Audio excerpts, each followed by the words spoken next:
Saya mengajak, mari kita sama-sama seluruh elemen untuk memberikan edukasi kepada masyarakat bagaimana cara berhukum yang benar dan baik. Bagaimana cara berhukum yang sesuai dengan norma-norma yang sudah diatur di dalam Kitab Undang-Undang Hukum Acara Pidana. Bukan melalui narasi di media sosial, bukan melalui narasi-narasi provokatif yang sifatnya hoax atau yang sifatnya tidak benar. Semua ketentuan prosedur ada rambu-rambunya. Kalau ada hal-hal yang merasa tidak tepat, ada mekanisme yang disebut pra-peradilan. Terkait tentang materi ya, ini terkait tentang materi proses penanganan yang dilakukan oleh Subdit Kamnek di Treskrim Polda Metro Jaya. Silakan Pak Dir. Pertanyaannya luar biasa, tajam. Baik, terima kasih rekan-rekan sekalian. Sebagaimana tadi diinformasikan oleh Pak Kabid Humas bahwa hari ini kami melaksanakan pelimpahan tanggung jawab tersangka dan barang bukti atas dugaan tindak pidana pencemaran nama baik maupun dokumen elektronik yang mana tersangka atas nama RS dan TT hari ini kami limpahkan tanggung jawab tersangka dan barang bukti ke Kejati DKI Jakarta. Tadi ditanyakan terkait dengan penangkapan maupun penahanan ataupun pemanggilan.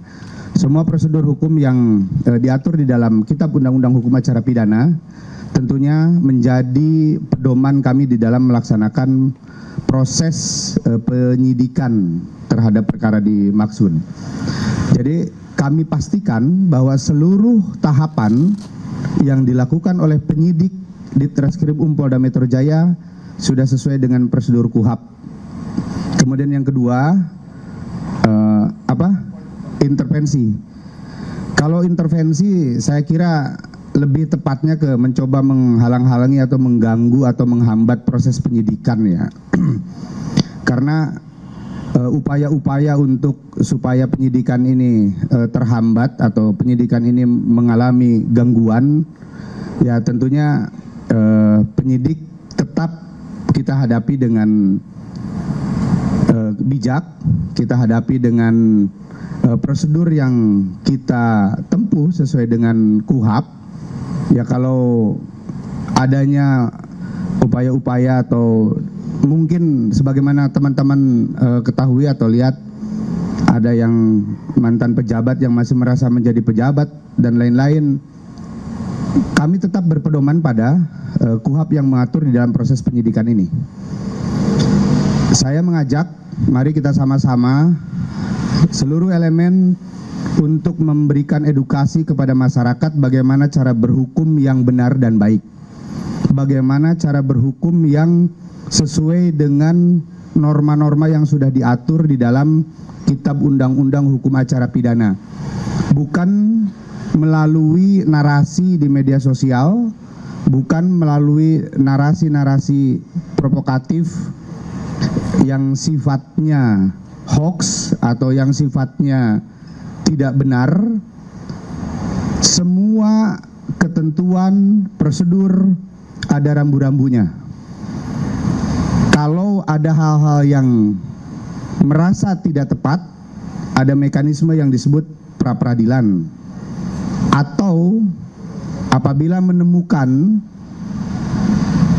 kecurigaan-kecurigaan atau dugaan-dugaan dari penyidik kami yang dianggap tidak benar, ada pengawas internal yang itu semua saluran bisa digunakan oleh semua pihak di dalam melakukan pengawasan dan kontrol terhadap penyidikan yang kami lakukan. Saya kira itu ya.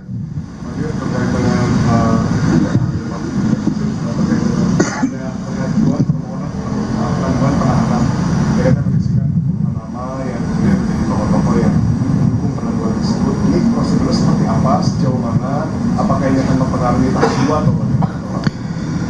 Hari ini tanggung jawab tersangka dan barang bukti sudah menjadi tanggung jawab dari pihak jaksa penuntut umum.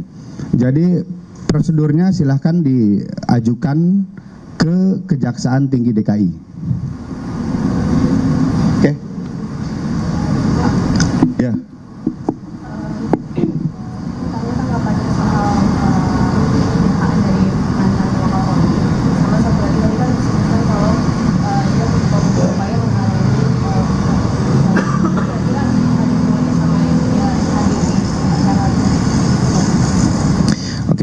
Saya jawab ya. Jadi baik tentang adanya statement atau pernyataan dari mantan pejabat Polri, kami perlu sampaikan bahwa Polri ini anti kritik. Polri tidak alergi dengan adanya kritik, saran, dan masukan. Kami berterima kasih dengan beliau yang sudah memberikan masukan. Tetapi perlu kami luruskan kepada publik.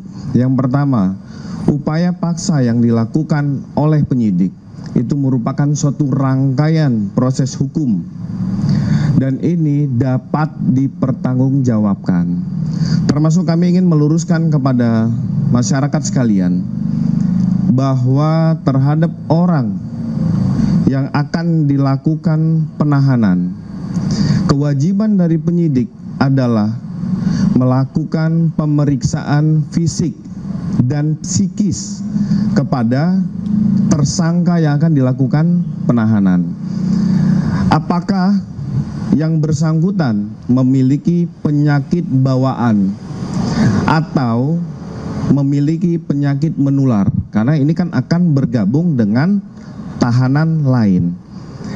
Untuk dilakukan pemeriksaan kesehatan tersebut di Rumah Sakit Polri Kramat Jati, kita pasti sudah mengetahui bahwa Rumah Sakit Polri Kramat Jati memiliki dokter perlengkapan yang lebih dibandingkan dokes yang ada, sehingga ini memberi ruang penyidik menghormati hak asasi manusia, termasuk yang disampaikan bahwa ada kezoliman. Kami luruskan bahwa dengan memberikan perawatan ditemukan adanya penyakit bawaan dari 2 orang tersangka. Ini dilakukan perawatan secara medis, ini sebagai syarat bahwa Polri itu menjunjung tinggi hak asasi manusia. Termasuk terhadap salah satu tersangka diberikan ruang pada saat melaksanakan ujian. Mungkin teman-teman sudah melihat ada dokumentasi yang sudah naik di media sosial maupun televisi, diberi ruang kesempatan untuk melaksanakan ujian.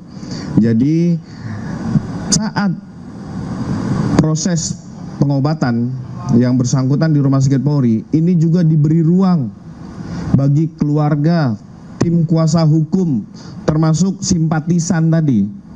Yang Mbak tanyakan itu merupakan bagian dari simpatisan.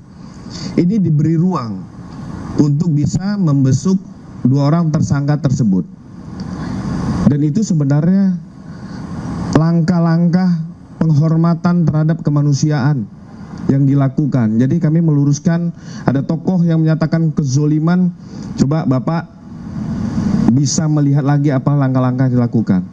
Jadi memang kalau dalam upaya hukum, kami tekankan sekali lagi, ini bukan terhadap personal, bukan terhadap profesi, bukan terhadap ketokohan, tetapi terkait tentang laporan seseorang warga masyarakat, dilengkapi dengan alat-alat bukti, keterangan saksi, ahli, dan lain-lain, sehingga ditetapkanlah sebagai tersangka. Jadi proses itu yang harus kita sama-sama mengedukasi.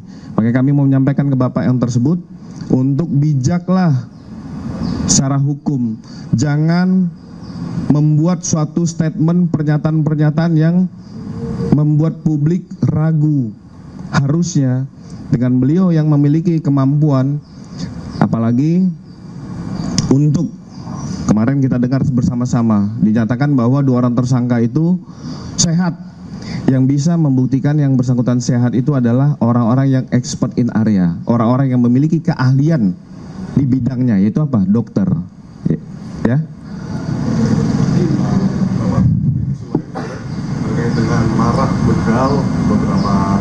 masih ada. Masih beberapa, terutama di Jabodetabek di wilayah greater area gitu.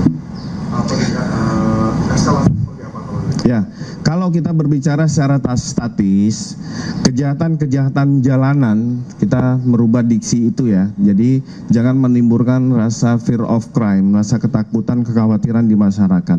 Dengan adanya upaya-upaya preemptif yang dilakukan serta preventif serta upaya langkah terakhir ultimum remedium yang dilakukan oleh Ditreskrim beserta jajaran, ini sudah mengecilkan ruang gerak terhadap pelaku-pelaku kejahatan jalanan.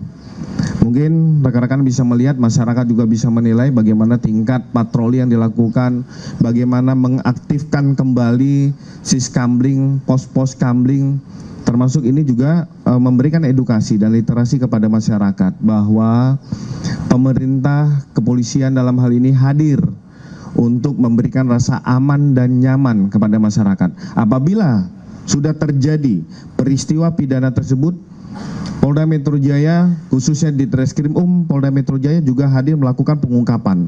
Lihat beberapa hal terjadi yang termasuk viral maupun tidak viral, ini secara cepat dilakukan pengungkapan oleh Ditreskrim.